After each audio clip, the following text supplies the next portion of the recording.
Bapak-bapak, ibu-ibu, saudara-saudara kaum muslimin rahimakumullah. Dunia ini penuh dengan berbagai macam kesibukan. Sejak dari petani yang turun ke ladang, pedagang yang berangkat ke pasar, pelajar yang menuju sekolah, sampai kepada pegawai yang berangkat ke kantor, seluruhnya tidak lain untuk mencari sesuatu yang bernama bahagia. Setiap orang menginginkan kebahagiaan, dan tidak seorang pun menginginkan kesengsaraan dalam kehidupan ini.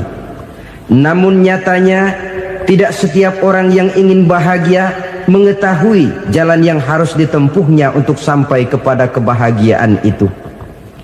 Maka pada kesempatan pertemuan kali ini, saya ingin menyampaikan sebuah hadis dari junjungan kita baginda Nabi besar Muhammad sallallahu alaihi wasallam yang termuat dalam kitab Mukhtarul Ahadits An-Nabawiyah, di mana beliau bersabda, arba'un min sa'adatil mar'i.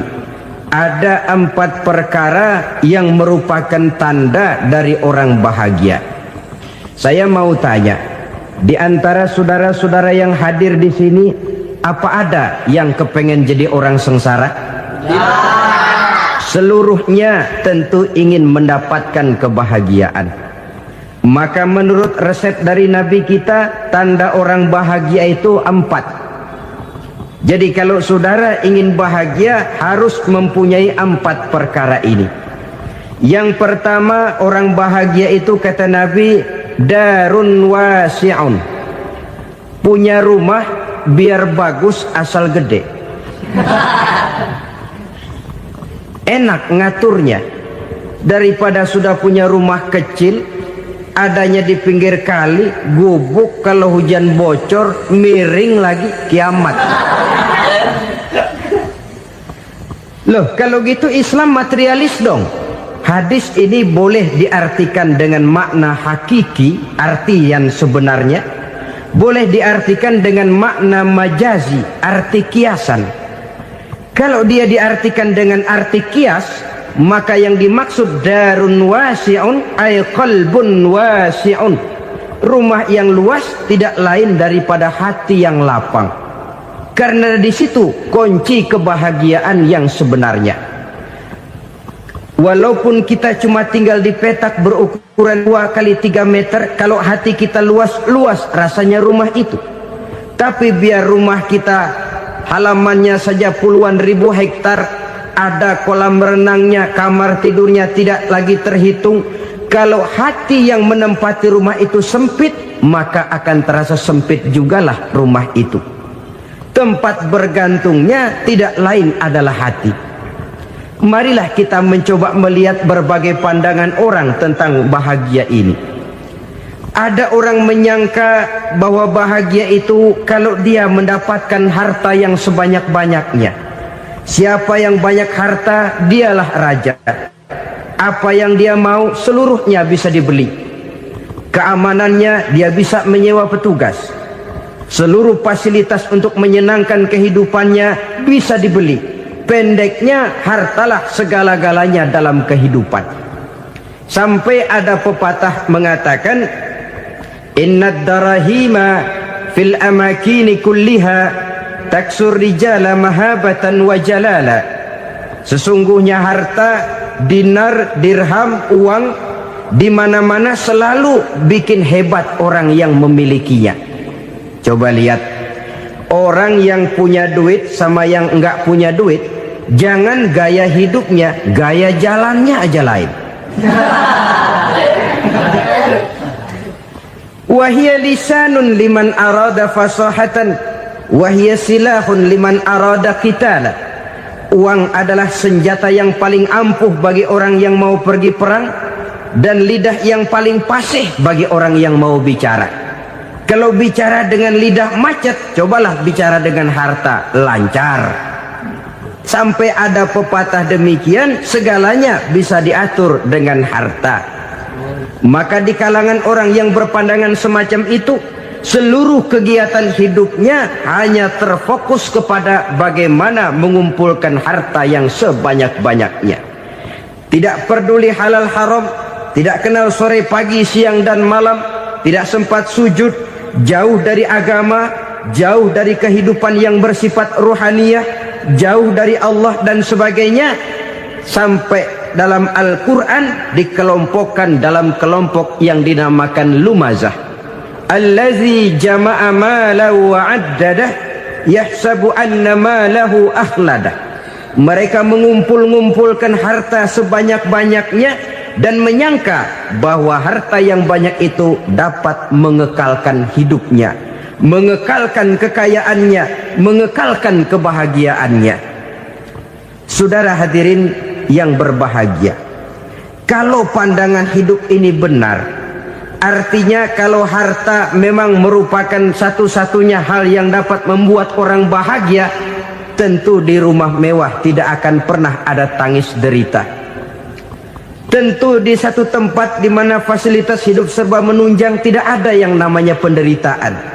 Tapi suka dan duka, sedih dan gembira, senyum dan tawa adalah milik setiap orang, baik dia punya harta maupun dia tidak punya harta. Nyatalah bahwa harta semata-mata bukan merupakan jaminan bahwa orang akan bahagia, walaupun tanpa harta orang sulit untuk bahagia. Saya mau cerita, ada orang super kaya, namanya Aristotle Onesimus, raja tanker Yunani. Dia punya kapal tanker saja konon sampai 11 banyaknya. Punya perusahaan penerbangan yang disebut Olympic Airlines, punya hotel di berbagai kota besar di dunia ini, sejak dari New York, London, Paris, Rome dan sebagainya. Bahkan punya pulau yang dia namakan Pulau Scorpio. Ini kan namanya sudah kaya nggak tanggung-tanggung, punya pulau. Nah, dia punya 2 orang anak, yang satu laki-laki namanya Alexander, yang satu perempuan namanya Maria Onesimus. Seluruh harapannya tertumpah kepada anak lakinya Alexander ini, yang akan meneruskan usahanya, meneruskan kekayaannya, meneruskan dinastinya. Apa yang terjadi?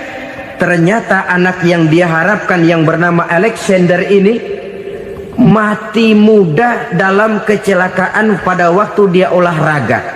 Apa olahraganya? Namanya olahraga anak orang kaya, golongan jet set. Olahraganya olahraga pesawat terbang. Jatuh, ya nggak kapungut, habis mati. Tinggal satu anak perempuannya, Maria Onesimus.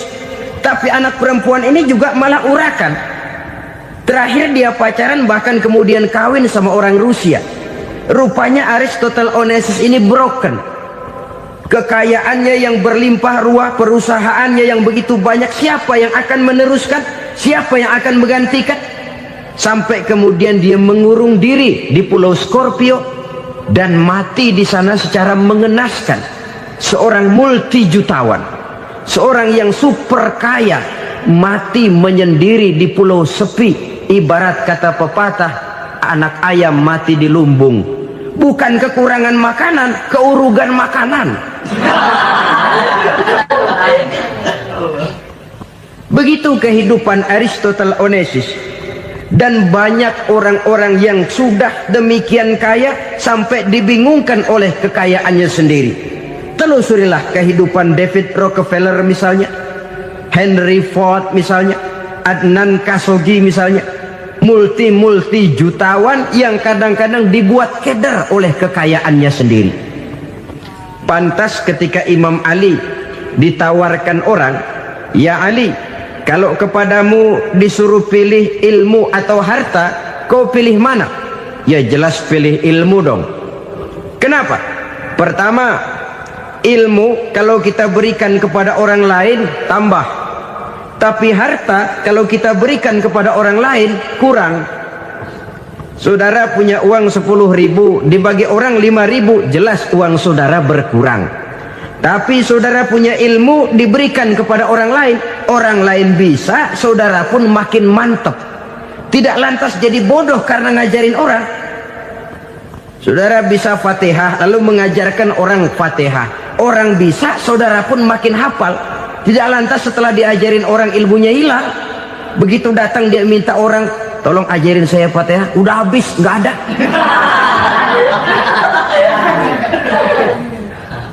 Yang kedua kata Imam Ali, ilmu menjaga kita. Kalau harta, kita yang harus jaga. Makin banyak ilmu, makin terpelihara diri seharusnya. Tetapi makin banyak harta, makin bingung kita jaganya. Sampai kadang-kadang kalau perlu seluruh keliling rumah dipasangi alarm.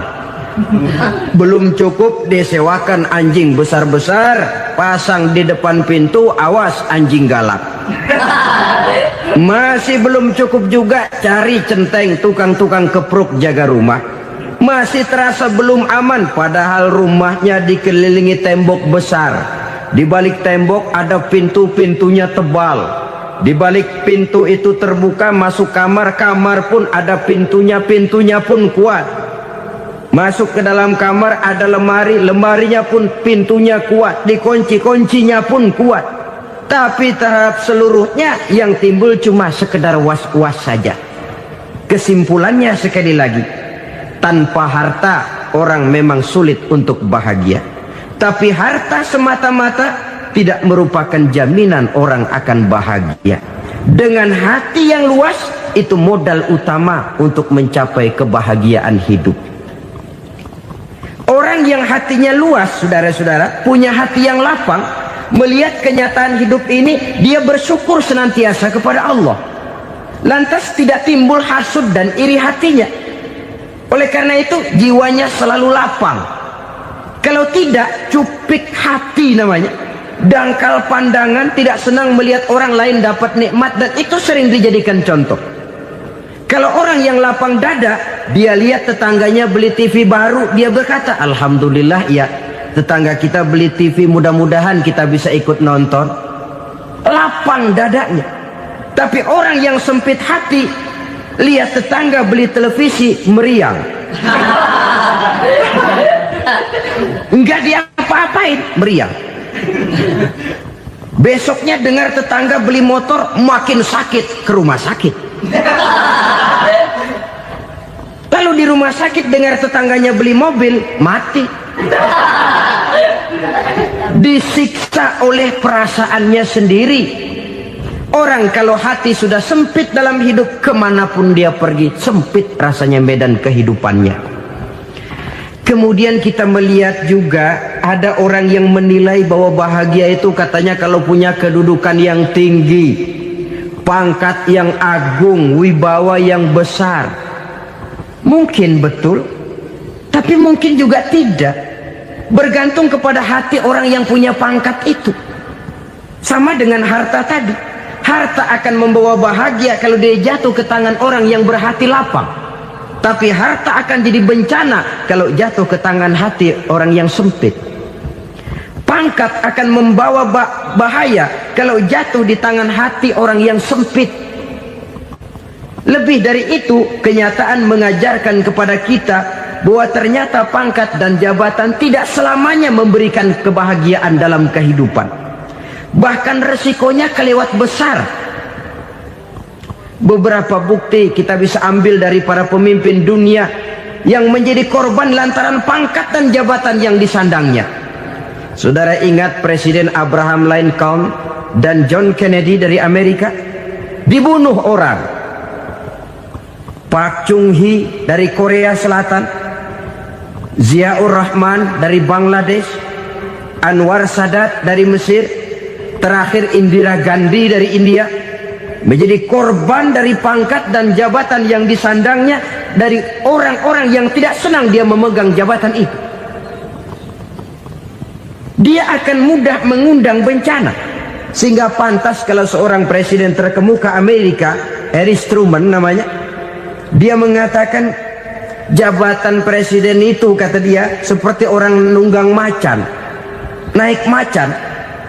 Harus kita taiki, kalau enggak dia bakal nerekam kita, ngeri katanya.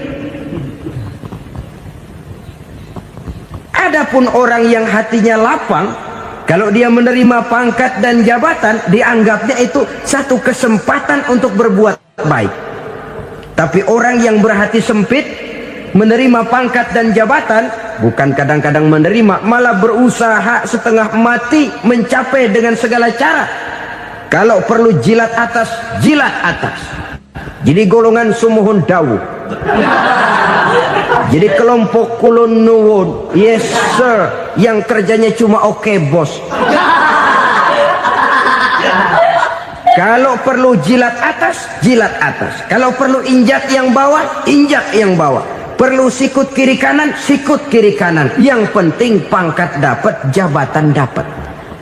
Orang yang semacam ini, kalau sudah mempunyai pangkat dan jabatan, biasanya dia tidak menganggap itu sebagai amanah, tidak menganggap sebagai kesempatan berbuat baik, tapi malah kesempatan untuk memperturutkan hawa nafsunya yang dilatar belakangi oleh kesempitan hatinya tadi. Apalagi kalau orang memperoleh pangkat karena banyak mengeluarkan uang. Seakan-akan pangkat dan jabatan itu sekarang macam proyek, pakai tender. Siapa yang berani bayar segini, naik. Nggak berani, minggir. Padahal logikanya, kalau orang mencapai satu jabatan karena banyak mengeluarkan uang, hampir bisa dipastikan bahwa setelah jabatan itu dia pegang, langkah pertama yang akan dilakukannya ialah berusaha bagaimana uang yang dia keluarkan supaya kembali. Ya paling kurang pulang modal dulu dong.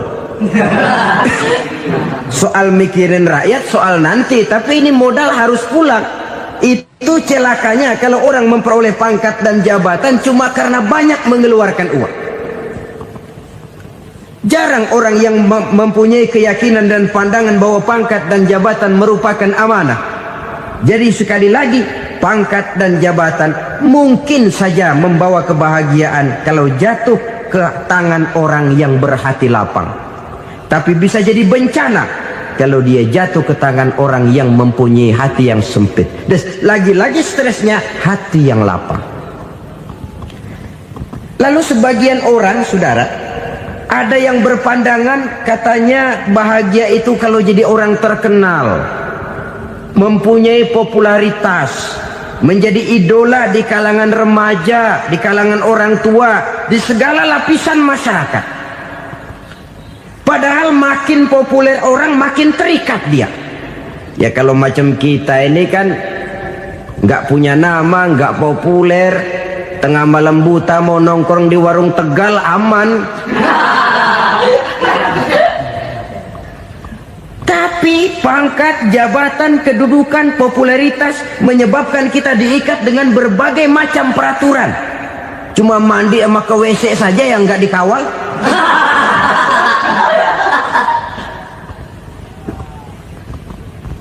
Benarkah popularitas, ketenaran membawa kebahagiaan?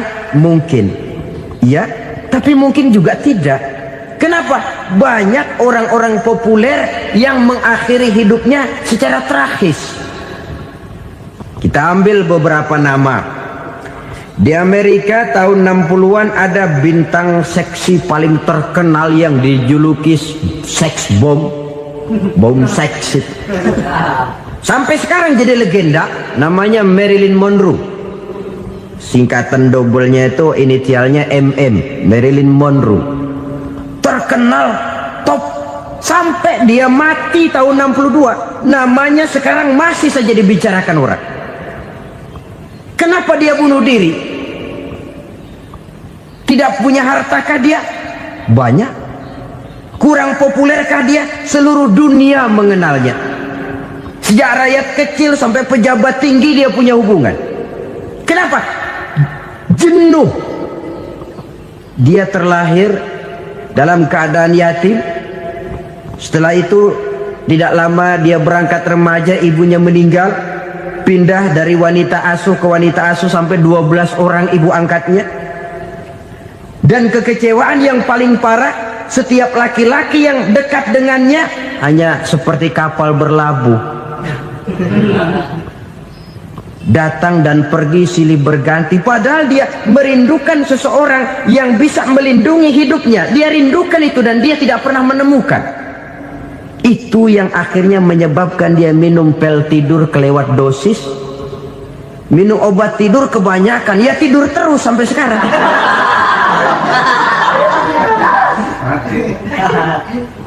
Dia mengakui, saya telah memiliki ketenaran, tapi saya tidak pernah hidup dalam ketenaran itu. Saya pandai main sandiwara, tapi saya ingin hidup dalam alam yang real sebagaimana umumnya orang. Itu yang dia rindukan.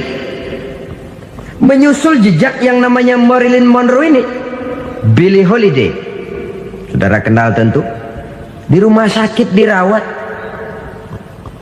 Dia juga minum obat overdosis, mati lagi. Jimi Hendrix minum obat tidur overdosis kelewat batas, mati lagi. Lalu yang menghanyutkan diri di danau, Janis Joplin dan Brian Jones. Ini orang-orang populer, orang-orang terkemuka yang mengakhiri hidup secara tragis, bukan karena tidak terkenal, mungkin karena sudah saking terkenalnya. Contoh paling belakangan, Bruce Lee. Wah, ini tukang-tukang keprok tentu kenal siapa dia. Sampai sekarang pun tabir kematiannya masih merupakan misteri. Dan yang masih hidup juga menunjukkan gejala yang aneh. Michael Jackson, rumahnya di Beverly Hills itu dijaga sedemikian rupa, dan dia selalu curiga kepada setiap makanan harus steril, bersih dari segala macam kimia. Kemana dia pergi, itu tukang-tukang keprok sudah selalu menjaga dan mengawal, dan dia seakan takut menunjukkan mukanya yang asli. Hingga kalau tampil ke tengah di luar show, dia kadang memakai pakaian yang tidak menunjukkan dia yang sebenarnya, takut dikenali orang. Ternyata popularitas sering jadi momok yang meracuni kehidupan manusia. Oleh karena itu, benarlah junjungan kita pada saat beliau mengajarkan orang akan bahagia kalau dia mempunyai hati yang lapang. Nah, sekarang masalahnya untuk mendapatkan hati yang lapang, caranya bagaimana? Kita kembali kepada konsep Quran. Allah mengajarkan, ala inna bizikrillahi tatmainnul qulub. Ketahuilah bahwa dengan banyak mengingat Allah, hati akan tenang, jiwa akan lapang. Dengan kata lain, dekat dengan agama, merasakan kehadiran Allah dekat dalam hidup. Itu muara pertama untuk mencapai hati yang lapang. Ala inna bizikrillahi tatmainnul qulub. Jangan macam orang sekarang ingin mendapatkan ketenangan lalu tapak di puncak gunung, di gua-gua, di tempat sepi. Iyalah kalau nggak ada ular. Kalau tergigit ular berbisa, ketenangan belum, mati jelas itu. Islam positif untuk mendapatkan ketenangan. Ala inna bizikrillahi tatmainnul qulubi. Bahwa ketahuilah bahwa dengan banyak mengingat Allah, hati akan tenang, jiwa akan lapang, nuansa pikiran akan luas. Karena yang namanya bahagia ada dimanapun manusia berada. Di kampung ada bahagia, di kota ada bahagia, di ngarai, di lembah, di gunung, di hutan, di lautan, di angkasa luar, dimanapun bahagia itu ada kalau kita bermodalkan hati yang lapang ini. Dan hati akan lapang kalau kita dekat dengan agama. Dekat dengan harta buat sementara hati mungkin tenang, tapi ketenangan yang relatif dan temporer. Apalagi orang tiap kali tambah harta, tiap kali tambah rencana. Itu wajar. Mungkin sebelumnya saudara berpikir, kalau punya duit 5.000 enak nih. Begitu punya duit 5.000, aduh sayang kalau 10.000 aja. Tiap kali tambah harta, tiap kali lain rencana. Makin banyak rencana, makin menjauhkan kita dari yang namanya ketenangan. Padahal ketenangan merupakan unsur utama untuk mencapai bahagia. dan ketenangan itu bermuara dalam hati manusia. Tengoklah kehidupan ini. Orang yang banyak harta dengan orang miskin, berbedakah rasa sakit yang mereka tanggungkan? Rasanya tidak. Walaupun si kaya tidur di kasur empuk berselimutkan sutra mahal, sementara si miskin meringkuk di balai bambu yang keras dan kasar. Apabila maut datang, dia juga tidak pernah pilih bulu. Maut datang menjemput si kaya di singgasana keemasannya, dikelilingi oleh para pengasuh, dayang dan idang serta para pengawal. Dan maut pun datang menjemput si miskin papa, sehingga ia tergelepar di tepian jalan. Kedua-duanya bernama mati.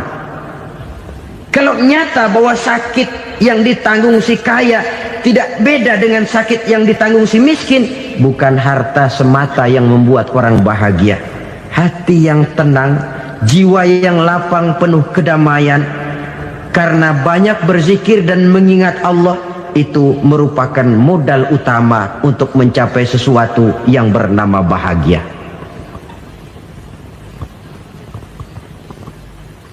Saudara hadirin yang saya hormati, inilah yang pertama dari 4 ciri yang digambarkan oleh Nabi tentang tanda-tanda orang bahagia. Dan harus berangkat dari yang pertama ini, hati yang lapang. Ini yang harus kita miliki lebih dahulu, baru nanti akan menyusul kepada poin yang ketiga, kedua dan selanjutnya. Sebab kalau hati sudah terisi dengan jiwa yang lapang, seluruh persoalan insya Allah akan bisa kita atasi dengan sebagaimana mestinya. Yang kedua sekarang, tanda orang bahagia menurut baginda Nabi, markabun syariah. Orang bahagia itu, kata beliau, punya kendaraan biar cepat asal lancar. Artinya kemana dia mau pergi mudah. Apa maksud hadis ini? Kalau kita kaji lebih dalam, kendaraan itu kan alat transportasi. Transportasi tidak lain adalah usaha memudahkan komunikasi. Pindah dari situ kepada teori bahwa manusia adalah zon political, makhluk bermasyarakat yang tidak bisa memenuhi kebutuhan hidupnya secara sendirian. Kita memerlukan keberadaan orang lain dalam kehidupan ini. Untuk memakai baju saja kita sudah perlukan petani yang tanam kapas, pabrik yang memintal kapas jadi benang, pabrik yang menenun benang jadi kain, sampai kepada mesin jahit, sampai kepada tukang jahit. Itu cuma untuk memakai pakaian saja. Tidak seorang pun di antara kita yang sanggup memenuhi kebutuhan hidupnya secara sendiri. Kita perlu orang lain. Maka kebebasan dalam arti mutlak, kebebasan tanpa batas, itu tidak mungkin ada dalam kehidupan. Karena kita mengadakan yang disebut interaksi sosial. Setiap kegiatan kita tentu melibatkan orang lain. Menurut kita barangkali kita bebas jalan di jalan raya semaunya, tapi orang lain berkendaraan pun merasa bahwa ini ada juga jalan haknya, dan begitu selanjutnya. Oleh karena itu, maksud dari kendaraan yang cepat ini adalah khulatuhu ma'as solihin. Lingkungan pergaulannya terdiri dari orang-orang soleh. Pergaulannya luas. Kemana dia pergi ada temannya. Kesulitannya ada tempat dia cerita. Dan kesulitan kalau sudah diceritakan kepada orang lain, taruh kata orang itu tidak bisa menolong, namun menceritakannya kepada orang yang kita percayai, kan paling kurang sudah mengurangi beban jiwa, mengurangi tanggungan batin, merasa masih ada tempat kita cerita. Maka lebih baik orang awam yang mau bergaul ketimbang orang setengah alim tapi ngunci pintu. Sebab nantinya akan timbul sikap picik, cupik pandangan, dan tidak luas menghadapi kenyataan dalam kehidupan ini. Namun yang harus kita garis bawahi, pergaulan memang mesti luas. Namun jangan sekali-kali lupa bahwa pergaulan sangat besar pengaruhnya dalam ikut membentuk kepribadian manusia. Sehari-hari bisa kita bilang, Kalau kita dekat sama tukang minyak wangi, sekalipun nggak dibagi minyaknya, baunya tentu dapat. Betul? Tapi dekat sama tukang elas, walaupun nggak kena apinya, asapnya mesti kena. Kalau Syauqi mengatakan lebih jelas lagi, man asyaral asrafa asa musyarrafan wa muasyiral anzali ghairu musyarrafin. Awalam taral jildal hakira muqabbalan bisagri lamma sara jildal mushaf. Siapa yang bergaul dengan orang mulia, dia bakal ikut menjadi mulia. Tapi siapa yang berteman dengan orang hina, dia tidak bakal ikut menjadi mulia. Tidakkah kau lihat, kata Syauqi, kulit kambing yang hina pun dicium orang ketika menjadi kantong Quran. Kulit kambing hina, kalau dia sendirian gak ada yang mau cium.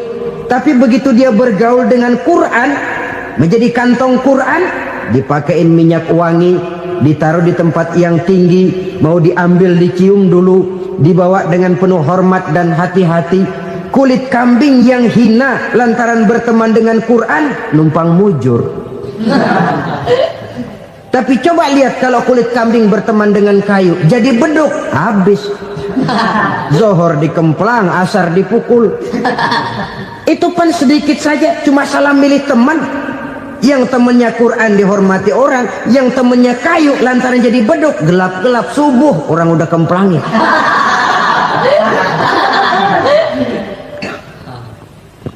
Maka terutama kepada adik-adik remaja yang masih mencari identitas diri, yang ibarat kaset masih kaset kosong, mudah diisi oleh apapun, pandai-pandailah memilih teman dalam bergaul.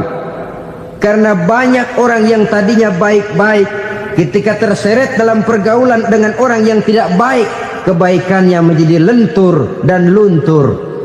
Tapi berapa banyak bajingan-bajingan tengik, orang-orang yang berlumur noda dan dosa, tiap hari melakukan maksiat, namun bergaul dengan orang yang baik-baik, pada akhirnya sedikit demi sedikit beringsut dan berangsur dia terbiasa mengikuti kebaikan-kebaikan. Saya tekankan ini kepada remaja karena mereka masih mencari identitas diri. Apa yang mereka lihat mereka mau, apa yang mereka dengar mereka ingin tahu. Coba lihat kehidupan remaja. Pulang nonton film Rambo, pengen jadi Rambo, gagah, maunya belekai melulu. Pulang nonton film Superman, pengen bisa terbang. Pulang nonton India, nyanyi melulu. Wajar, mereka masih mencari identitas diri. Saya ini sebenarnya siapa? Lingkungan, pergaulan akan membentuk itu. Karena itu pandai-pandailah bergaul, karena ia sangat besar pengaruhnya dalam ikut membentuk kepribadian manusia. Apalagi sifat yang jelek lebih cepat menularnya ketimbang sifat yang baik. Sifat yang baik, watak yang soleh itu lambat sekali untuk menular. Tapi yang tidak baik, kan prosesnya mah kalau remaja biasanya mula-mula dengar. Karena dengar lalu pengen tahu. Karena pengen tahu lalu ngeliatin. Begitu ngeliatin kan pengen nyobain. Setelah nyobain ketagihan. Nah, ini prosesnya. Yang namanya ganja, morfin, narkotik, awalnya kan begitu. Mula-mula denger, katanya kalau sudah fly to the sky, sudah melayang ke langit, katanya disitulah puncak kebahagiaan. Mulanya cuma denger. Karena denger pengen tahu. Karena pengen tahu lalu ngeliat, kumpul sama orang yang suka ngeganja. Setelah ngeliat, nah pengen ngerasain. Begitu ngerasain enak juga, ketagihan. Kalau sudah ketagihan jadi penyakit kronis, bisa merembet kepada yang lain. Iya, kalau orang tuanya mampu untuk beli morfin, beli ganja. Kalau tidak kan pikirannya ngayap, jemuran siapa ya gue sabet. Timbullah perbuatan-perbuatan negatif yang bermula dari salah pergaulan. Apalagi buat adik-adik remaja yang tinggal di kota-kota besar, yang pengaruh budaya, pengaruh kesenian, pengaruh struktur kehidupan yang nampak makin individualistis, di mana persaingan tajam, tensi ekonomi tinggi, orang mudah mengalami stres. Pandai-pandailah dalam bergaul, sekali lagi, karena ia sangat besar pengaruhnya dalam ikut membentuk kepribadian manusia. Orang bahagia punya kendaraan yang cepat, artinya punya pergaulan yang luas, dan lingkungan pergaulannya terdiri dari orang-orang yang soleh. Kemana dia pergi ada teman, kesulitannya ada tempat dia cerita. Tapi kalau sudah menyendiri, hidup sendiri, kesulitan dipikiri sendiri, bisa mati belum waktunya.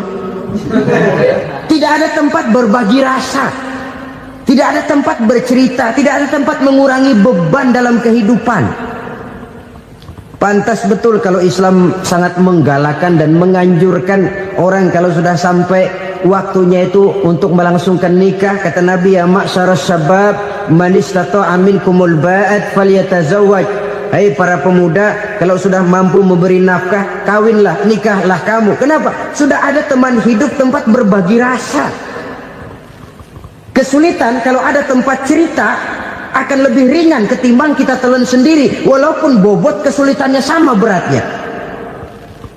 Saudara-saudara kaum muslimin rahimakumullah, inilah ciri yang kedua, punya kendaraan biar cepat asal lancar.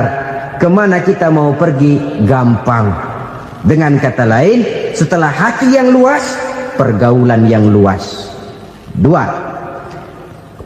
Yang ketiga sekarang, tanda orang bahagia itu menurut Nabi, misbahun mudhi'un, punya lampu yang terang. Oh, itu enggak problem. Sekarang sudah zamannya listrik masuk desa, Pak. Lampu sudah terang semua. Betul, kalau itu yang dimaksud. Tapi tidak cuma itu. Karena lampu yang dimaksud di sini, lampu yang akan menerangi seluruh perjalanan hidup.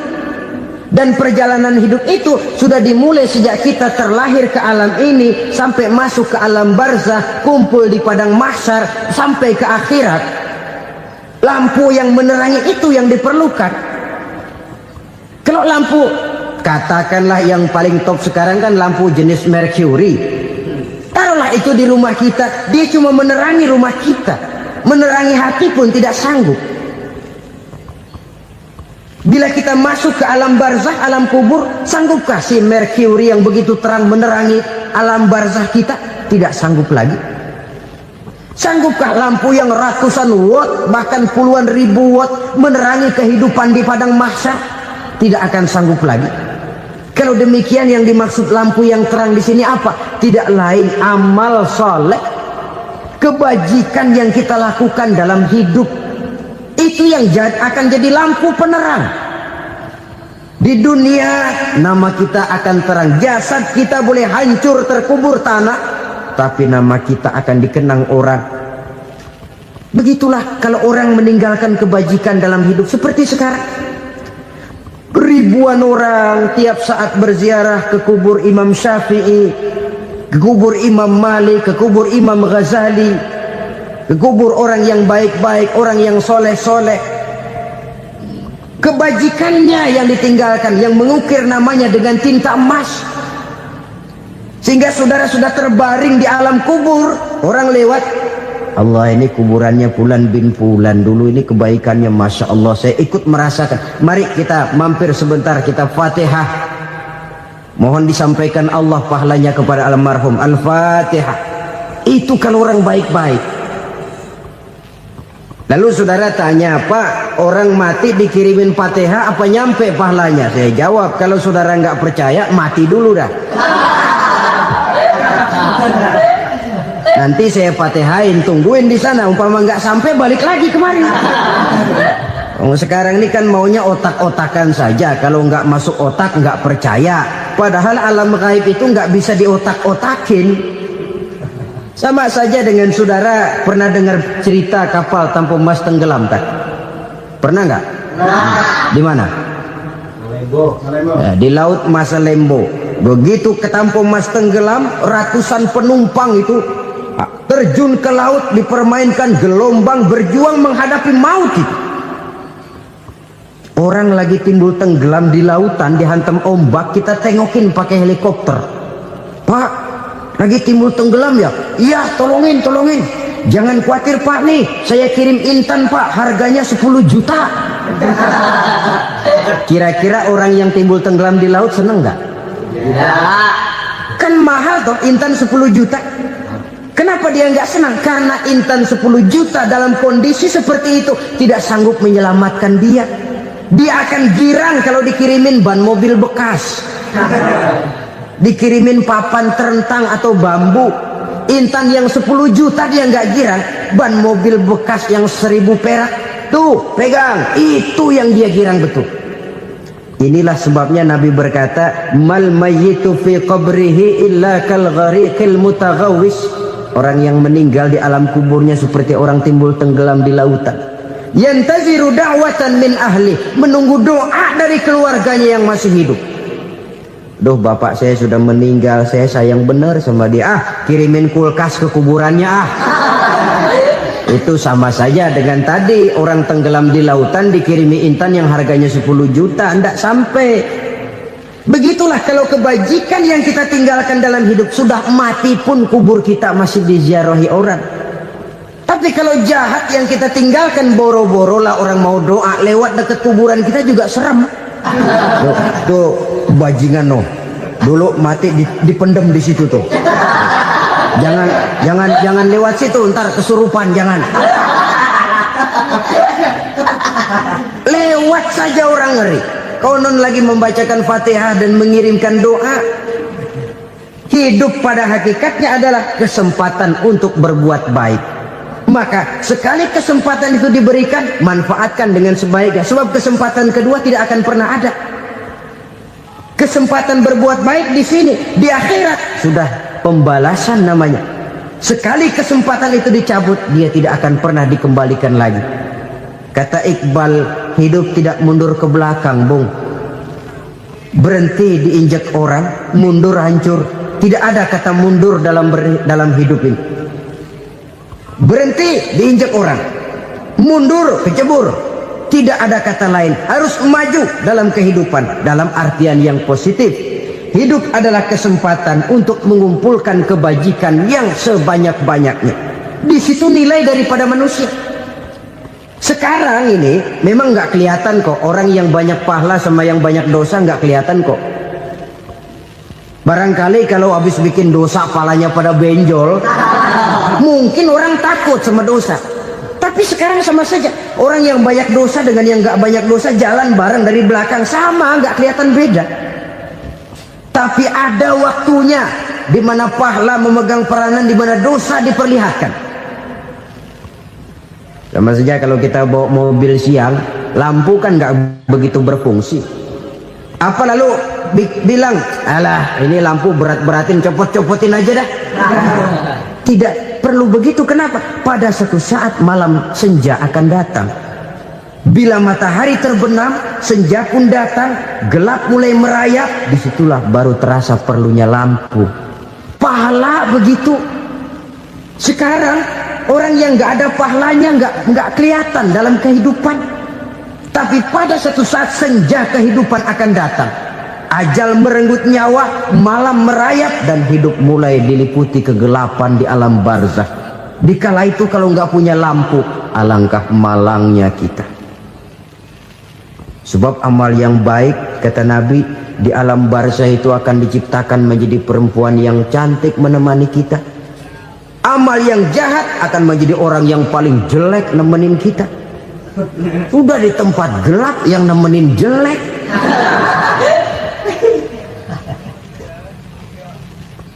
Kaum muslimin rahimakumullah. Kalau demikian masalahnya, tergantunglah kita pandai memanfaatkan waktu. Al-waktu kasayf, waktu itu cepat sekali. Yang namanya waktu itu tahu-tahu. Tahu-tahu udah tahun 87. Tahu-tahu udah begitu. Tahu-tahu yang kemarin anak-anak, sekarang udah pada punya anak. Tahu-tahu saja itu. begitu cepat waktu berlalu. Kalau tidaklah pandai kita memanfaatkannya, akan rugi kita. Nabi bersabda, man kana yaumuhu khairun min amsihi fahuwa rabih. Barang siapa yang hari ini lebih baik daripada hari kemarin, itu orang untung. Hari ini lebih baik daripada kemarin, bulan ini lebih baik dari bulan kemarin, tahun ini lebih baik dari tahun kemarin, itu orang yang beruntung. Tahun kemarin sembayangnya maghrib doang, sekarang udah tambah isya. Tahun kemarin cuman Idul Fitri aja ngancem bener, sekarang udah tambah Jumat, lalu tambah lagi maghrib, tambah lagi isya, dan selanjutnya. Hari ini lebih baik daripada kemarin, itu orang yang beruntung. Wa man kana yaumuhu mislu amsihi fahuwa khasir. Lalu barang siapa yang hari ini sama saja dengan hari kemarin, itu orang rugi. Hari ini sama dengan kemarin, rugi itu. Bulan ini begitu, bulan kemarin begitu, tahun ini begitu, tahun lalu juga begitu. Rugi itu orang. Rugi apa? Rugi umur. Umur tambah, amalan gak pernah tambah. Dan saya pikir lebih merupakan azab ketimbang nikmat kalau orang dikasih panjang umur cuma untuk numpuk dosa. Mending mana? Panjang umur banyak dosa sama pendek umur dikit dosa. Mending mana? Mending mana? Ya, paling mending tentu panjang umur banyak pahala. Tapi kalau tidak, sekali lagi, lebih merupakan azab ketimbang nikmat kalau orang diberikan panjang umur tapi cuma untuk sekedar menumpuk dosa. Kehilangan kesadaran bahwa dunia bukan terminal akhir dari satu perjalanan. Dia cuma halte di mana kita berhenti sebentar untuk menuju kepada terminal yang hakiki. Saudara-saudara kaum muslimin rahimakumullah, inilah lampu yang akan menerangi kehidupan, amal yang kita lakukan di dalam kehidupan. Jadi yang dimaksud dengan lampu yang terang, kebajikan yang kita kerjakan dalam hidup. Nah, setiap orang di awal tadi saya bilang ingin bahagia. Bahagia itu kan hakikatnya kumpulan senang dan selamat. Senang, selamat. Apa bedanya? Senang tapi tidak selamat, nggak bahagia. Selamat tapi nggak senang, nggak bahagia orang. Contoh, kalau orang korupsi, duitnya banyak, senang dia, tapi keselamatannya. Ada tentara baris di samping rumahnya udah bingung, padahal tentara latihan. Tentara cuma latihan, dia bingung. Senang, tapi karena keselamatannya tidak terjamin, dia tidak bahagia.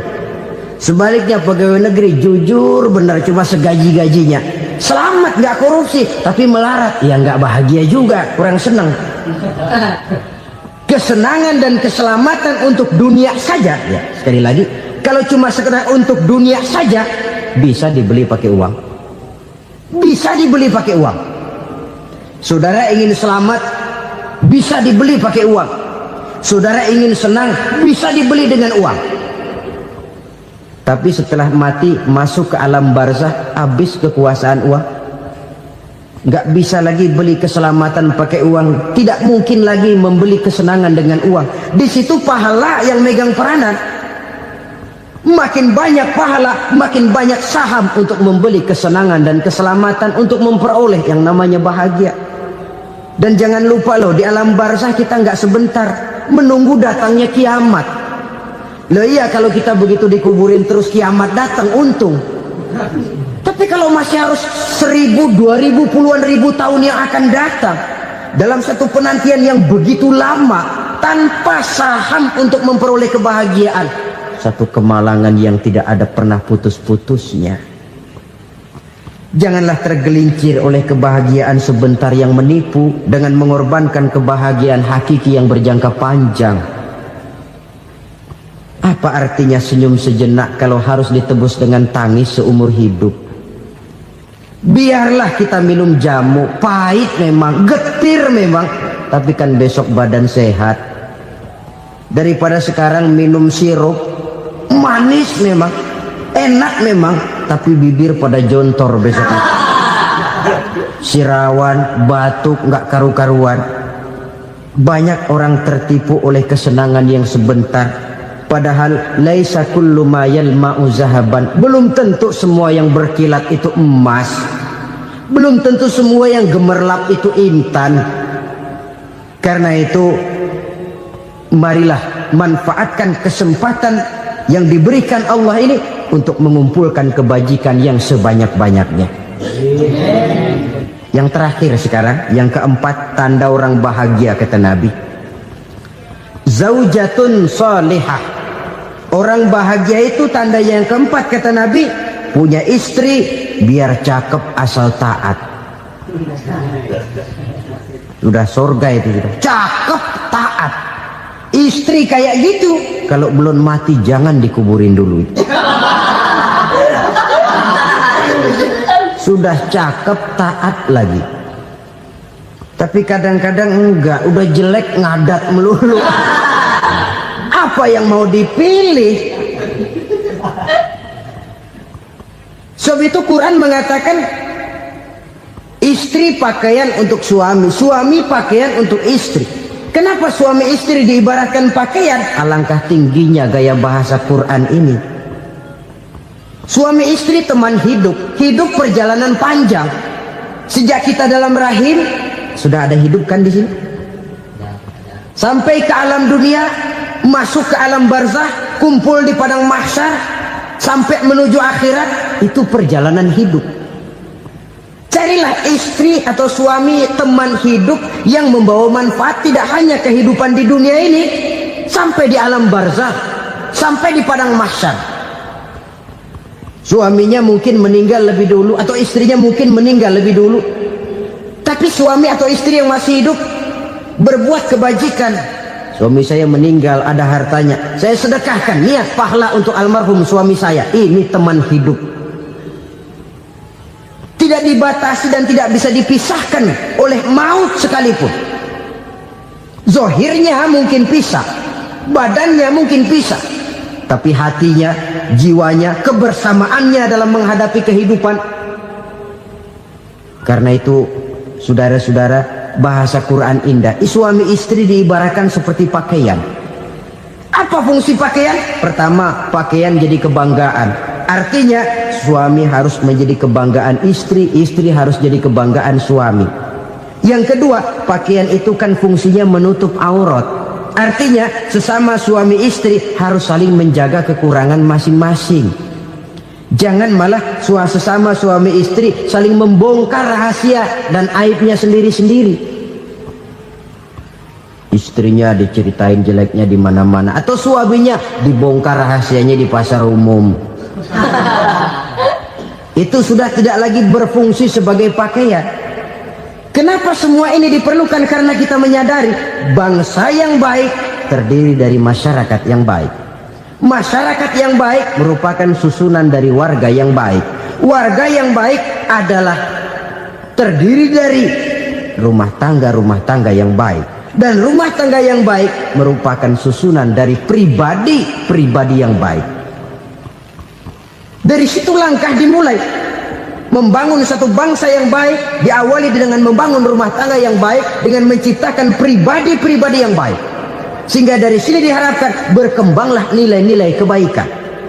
Orang akan bahagia mempunyai istri yang soleh. Kenapa? Tidak ada seorang suami bisa sukses jadi apapun dia, apapun profesinya. Dokterkah, kiaikah, mubalikah, petanikah, pengusahakah, pejabat tinggikah, tidak ada seorang suami yang bisa sukses tanpa peran serta istrinya. Walaupun memang peranan itu tidak begitu kelihatan, tapi sangat menentukan. Karena itu, saudara hadirin yang saya hormati, Islam sangat menghargai kaum wanita, memberikan kedudukan yang tinggi sepanjang tidak mematikan kodrat kewanitaannya. Nah, kalau sudah kesuksesan ini diawali dari rumah tangga, karier di masyarakat mudah untuk dikejar. Tapi keberantakan di rumah tangga merupakan kegagalan pertama di tempat lain. Nah, inilah saja yang dapat Al-Fakir sampaikan pada pertemuan kali ini. selalu berusaha menyimpan sesuatu yang bisa membawa manfaat, baik untuk dirinya, untuk anak cucunya, maupun untuk keluarganya, untuk masa kini dan masa depannya. Kadang simpanan itu berbentuk uang, kadang berupa tanah, lain saat berbentuk pabrik, dan lain sebagainya. Sementara masa depan yang paling pasti adalah akhirat. Jika untuk masa depan dunia kita rela memeras keringat, membanting tulang, pergi pagi dan pulang petang, menyimpan uang, menyimpan tanah, menyimpan pabrik, pernahkah kita merenung jika satu saat kiamat datang, kita dibangkitkan dari kubur masing-masing, berdiri di padang mahsyar untuk mempertanggungjawabkan seluruh kegiatan hidup kita di dunia ini, lalu kita akan menuju ke alam akhirat. Sudahkah kita mempunyai simpanan untuk akhirat kita? Pada pertemuan kali ini saya ingin menyampaikan sebuah hadis di mana Rasulullah sallallahu alaihi wasallam bersabda, "Arba'un min kanzil jannah." Simpanan sorga ada 4 macam. Yang pertama, ikhfa'us sadaqah, menyembunyikan sedekah. Saudara-saudara kaum muslimin, sebagaimana yang kita maklum bahwa Allah Subhanahu wa taala melebihkan sebagian rezeki dari kita terhadap yang lain. Ada yang kaya, ada yang setengah kaya, ada yang miskin, ada yang setengah miskin, dan selanjutnya. Ada yang gajinya kecil tapi penghasilannya gede. Ada yang penghasilannya gede tapi nggak punya gaji. Ada juga yang memang gajinya gede dan penghasilannya gede. Kelebihan rezeki merupakan sunnatullah dan tidak harus membuat kita merasa lebih dari yang lain.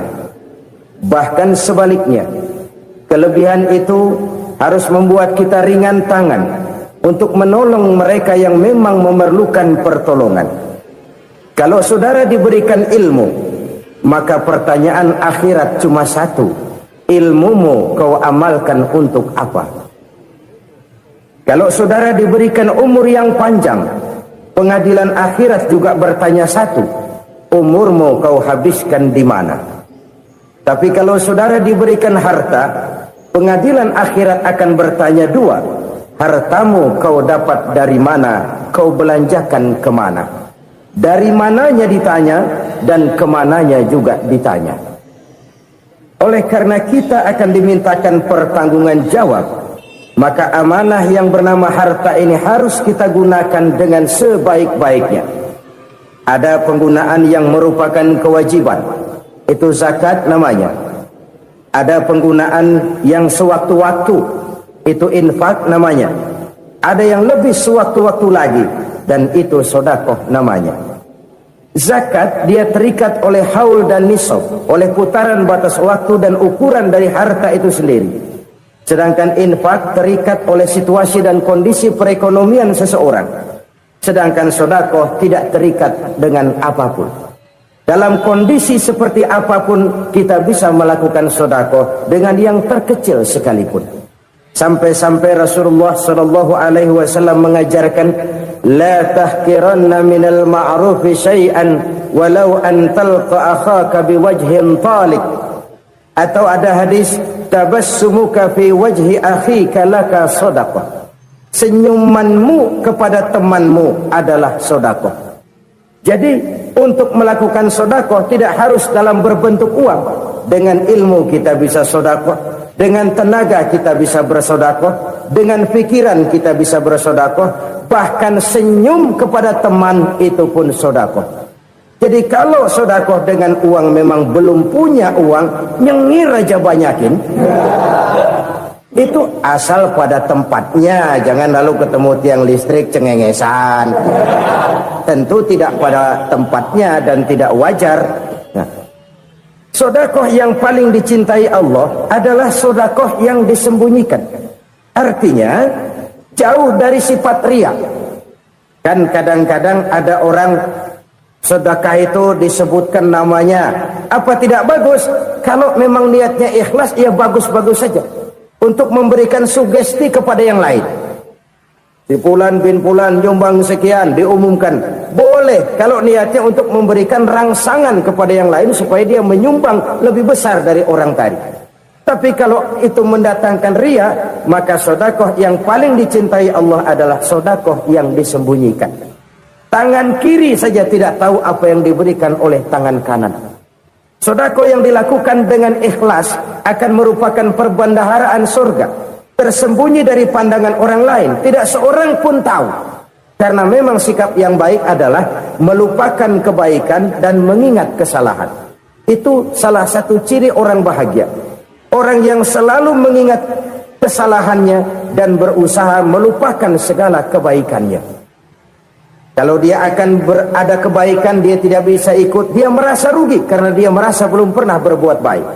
Tapi kalau akan melakukan kesalahan baru, dia ingat kesalahan yang sudah-sudah, sehingga terhalang baginya untuk melakukan satu kesalahan baru. Demikianlah saudara-saudara, bahwa Allah melebihkan rizki sebagian kita dari yang lain, agar terjadi tolong-menolong dalam kehidupan ini.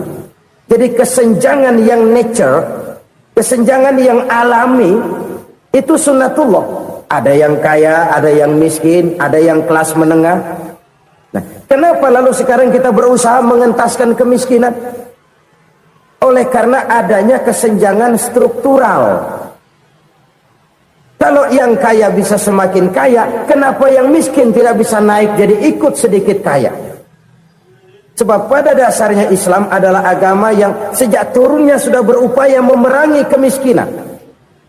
Bahkan dikatakan kemiskinan itu mendekatkan kepada kekufuran. Orang kalau miskin udah dekat banget sama kafir. Gampang menjadi kafir. Berapa banyak saudara-saudara kita yang oleh karena soal perut, oleh karena soal materi, terpaksa meninggalkan dan menanggalkan akidahnya, menjual petunjuk yang diberikan Allah dengan kesenangan dunia yang cuma sebentar ini. Na'udzubillah summa na'udzubillah. Jadi makin kita sembunyikan satu sedekah, semakin banyak perbendaharaan kita di surga. Sedekah yang paling dicintai Allah adalah sedekah yang disembunyikan. Malahan ada seorang sufi, dia punya kebiasaan kalau pergi sholat Jumat dia bawa uang, itu uang dia taruh di bawah tikar masjid. Dia niat sedekah kepada siapa saja yang nemuin itu duit. Maksudnya apa? Supaya yang nemuin nggak tahu siapa yang punya duit. Demikian dia saking ingin menyembunyikan sedekahnya. Karena sifat riya itu bisa memakan amal kita sendiri. Riya itu termasuk menyebut-nyebut kebaikan kita. Orang yang suka nepuk dada, sedikit-sedikit ngitungnya kalau nggak gua. Tuh kalau nggak gua tuh yang belas itu kalau nggak gua. Iya kalau nggak lu kenapa emang? Orang yang suka menepuk jasa, tuh biasanya memang begitu saudara-saudara. Kalau perang lagi berkecamuk, orang nggak sempat ngaku jadi pahlawan. Tapi begitu perang selesai, yang kagak kenal bedil ngaku pahlawan, mas. Itu sesuatu yang biasa. Oleh karenanya, orang-orang yang ikhlas dalam bersedekah, disembunyikannya sedekah itu, Allah cinta betul. Malahan ada hadis memberikan jaminan, inna sedaqatal mar'il muslimi tazidu fil umri wa tadfa'u mitatas su'i. Sesungguhnya sedekahnya seorang mukmin tazidu fil umri, bisa menambah umur panjang, wa tadfa'u mitatas su'i, dan menyelamatkan manusia dari mati secara su'ul khatimah. Jadi siapa yang kepengen panjang umur, banyaklah sedekah. Yang bosan hidup, pelit terus. Sedekah menambah panjang umur dan menyelamatkan manusia dari mati secara su'ul khatimah. Pak, katanya umur itu nggak bisa ditambah, nggak bisa dikurangin. Kapan? Kalau ajal sudah datang. Fa idza jaa ajaluhum la yastakhiruna sa'atan wa la yastaqdimun. Kalau ajal datang tidak bisa dimajukan, tidak bisa dimundurkan. Itu kalau ajal sudah datang.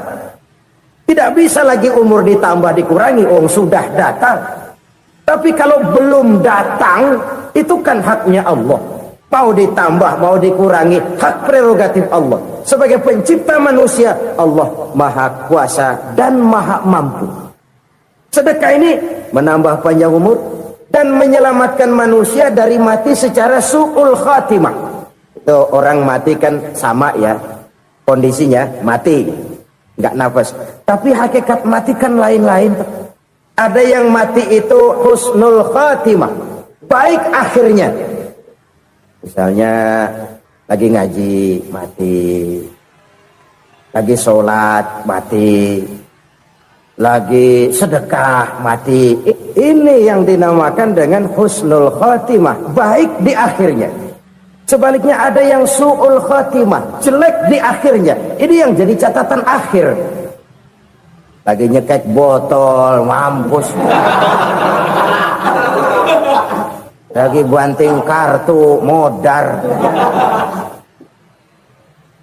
Su'ul khatimah, jelek pada akhirnya. Sedekah menyelamatkan manusia dari mati secara su'ul khatimah. Dan kita semua kepengen mendapat husnul khatimah, jauh dari su'ul khatimah.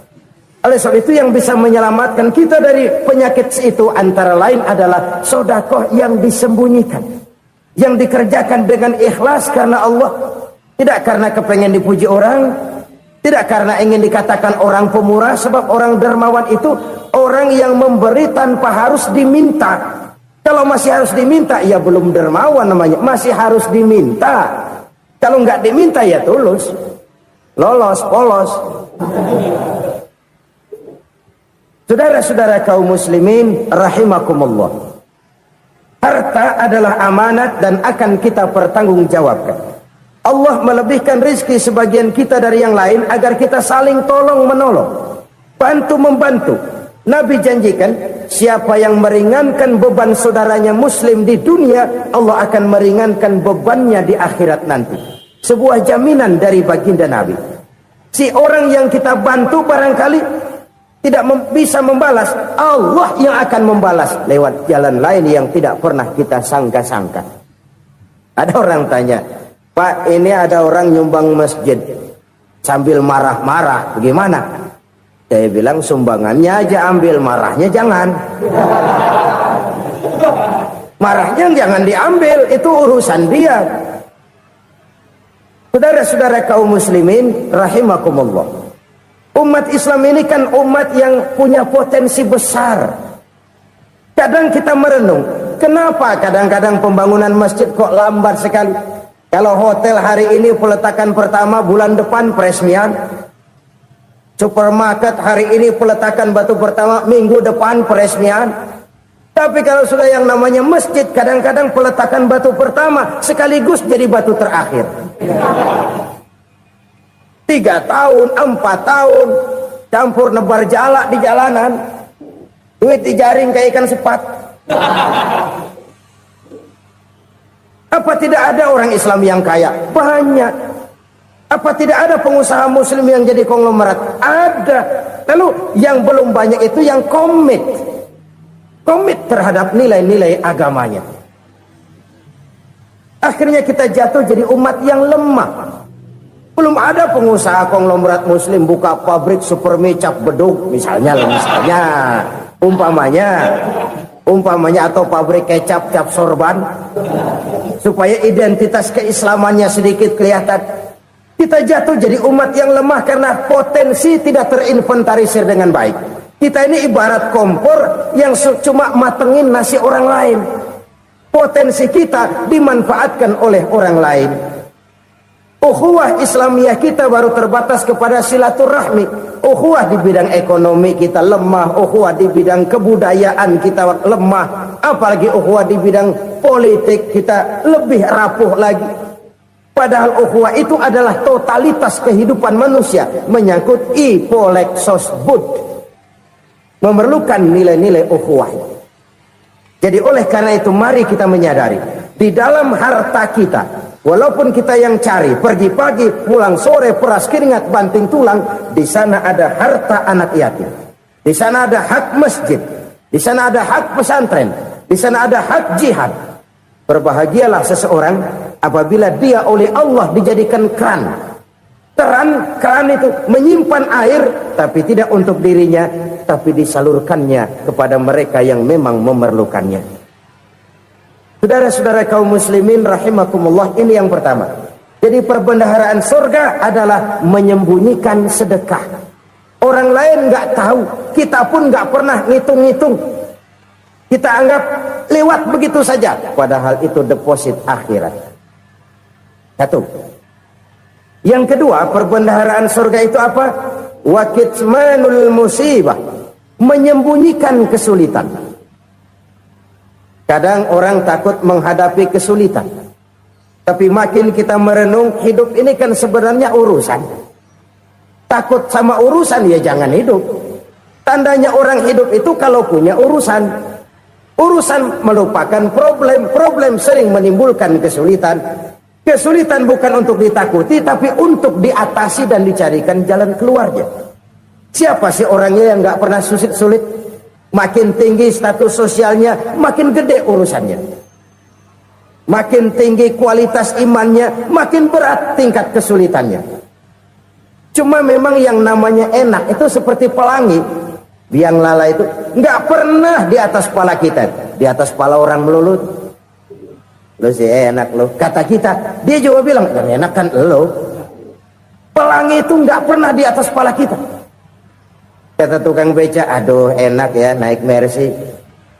Kata tukang beca, apa yang di dalam mobil Mercy? Aduh enak bener tukang beca, di jok ngeringkuk ngorok pulas bener. Saya kamar pakai AC sejuk, tempat tidur sutra empuk, alga spring bed, kulak kulik nggak bisa pulas kalau belum minum Valium, belum tidur. Enak bener tukang beca, di jok ngorok nggak tahu wetan kulon. Si tukang beca bilang yang di Mercy enak, yang di Mercy bilang tukang beca enak. Inilah enak, nggak pernah di atas kepala kita, di atas kepala orang lain melulu enak itu. Nah, saudara-saudara, yang merupakan perbendaharaan surga itu orang yang bisa menyembunyikan kesulitan, baik pribadi ataupun rumah tangga. Nih terutama rumah tangga yang jadi soalnya. Kadang-kadang kita ini kalau senang, sebaliknya kalau senang kita diam, kalem aja, cuek. Banyak banget duit kita bawaan, diam aja udah. Malah ketemu orang takut. Tapi begitu susah, sekampung tahu. Padahal Nabi mengajarkan perbendaharaan surga itu menyembunyikan musibah, menyembunyikan kesulitan. Kalau enak, cerita sama orang-orang. Kalau nggak enak, rasain sendiri, tekan sendiri, atasin sendiri.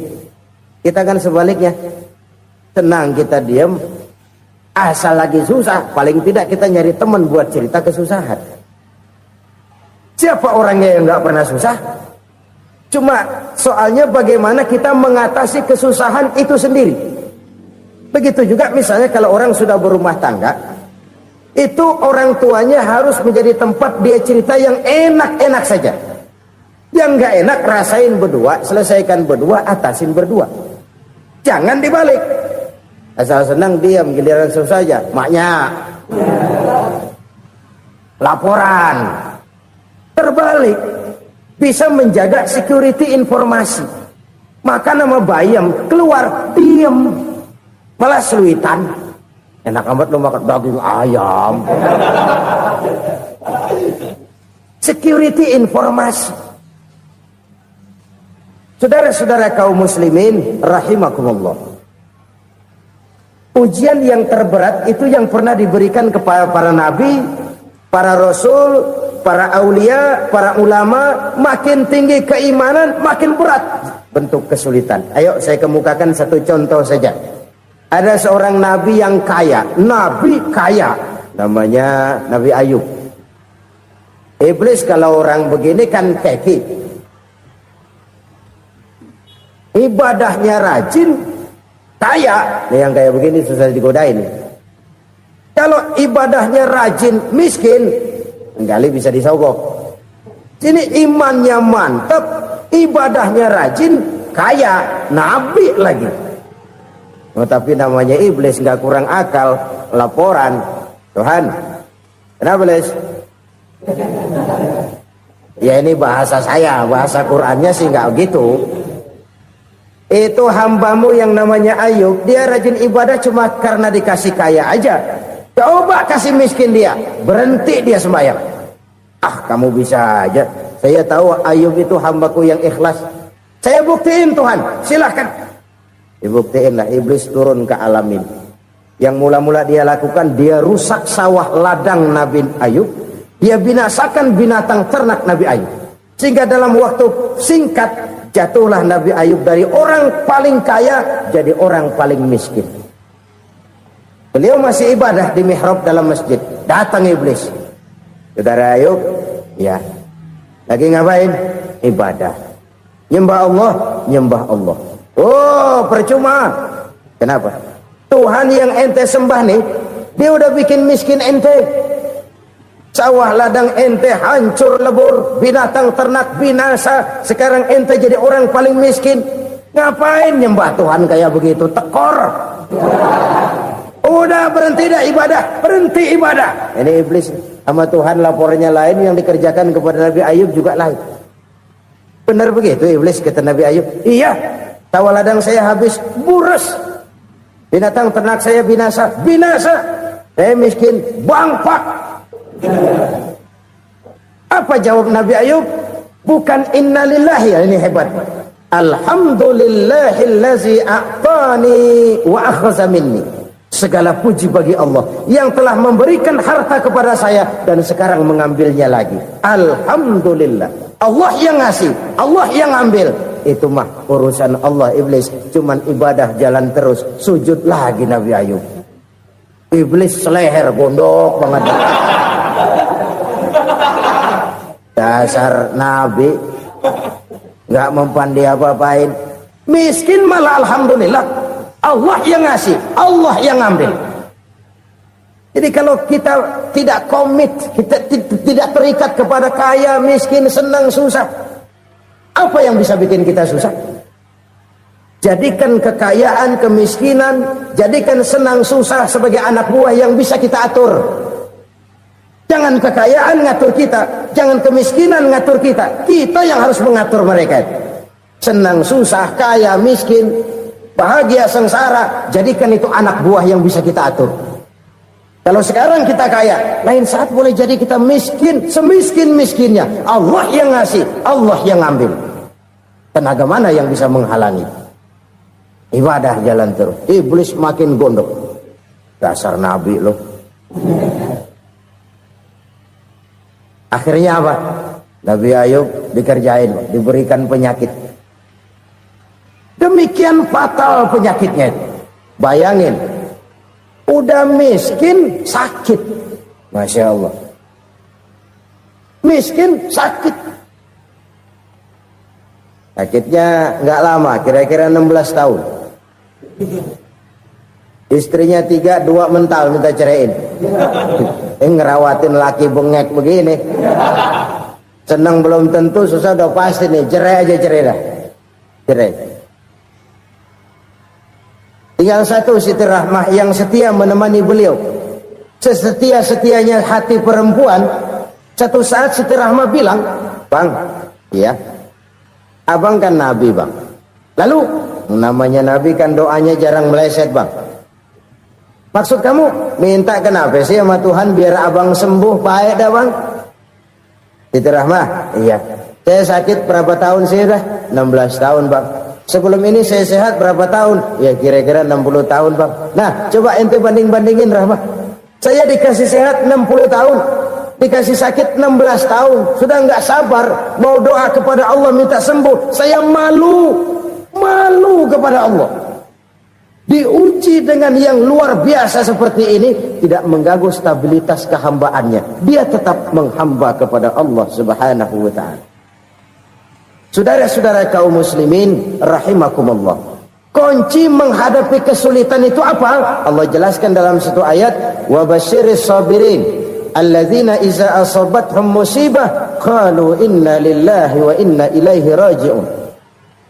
Gembirakan orang-orang yang sabar. Siapa mereka itu? yang apabila mendapat musibah mereka kembali kepada keyakinan dasar segalanya dari Allah dan segalanya akan kembali kepada Allah. Ini konsepsi dasar dari sikap muslim dalam menghadapi berbagai kesulitan. Segalanya dari Allah, segalanya akan kembali kepada Allah. Kalau ini sudah kondisi dasarnya, maka kita akan lapang menghadapi kenyataan bagaimanapun pahitnya. Apakah itu namanya miskin, apakah itu namanya sakit, bahkan maut sekalipun. Maut sekalipun. Segalanya dari Allah, segalanya akan kembali kepada Allah. Ini sikap hidup, bukan sekedar ucapan. Kita kadang-kadang menjadikannya sebagai ucapan. Mulutnya sehingga berhenti, innalillahi wa inna ilaihi rajiun, tapi nangisnya terus gerung-gerungan. Bukan itu, ini kesadaran moral. Kalau segalanya dari Allah, segalanya kembali kepada Allah, kan sebenarnya cuma nunggu giliran. Hari ini saya nyembayangin dia, entah hari apa saya disembayangin orang. Hari ini saya antar dia ke kubur, entah hari apa orang nganterin saya ke kubur. Hari ini saya tahlilkan dia, entah nanti kapan orang tahlilkan saya. Segalanya dari Allah, segalanya akan kembali juga kepada Allah. Oleh sebab itu saudara-saudara, kesulitan bukan untuk ditakuti. Kesulitan justru untuk diatasi, dicarikan jalan keluarnya. Dan tidak ada orang yang tidak pernah mendapat kesulitan. Tidak ada. Semakin tinggi status sosial, semakin tinggi kualitas keimanan, semakin besar juga tingkat kesulitan. Hanya saja bagaimana cara kita mengatasinya. Dan Al-Quran menyatakan, inna ma'al usri yusra. Di balik kesulitan itu pasti ada kemudahan. Roda itu berputar. Karena itu Rasulullah sallallahu alaihi wasallam mengingatkan kepada kita, ta'arraf ilallahi fir raha ya'rifka fis syiddah. Ingatlah kepada Allah di waktu kamu senang, supaya Allah ingat kepada kamu di waktu kamu susah. Kalau waktu senang kita ingat kepada Allah, kita susah, Allah tidak akan meninggalkan kita. Tapi kalau waktu senang kita jauh dari Allah, sujud tidak sempat, dengan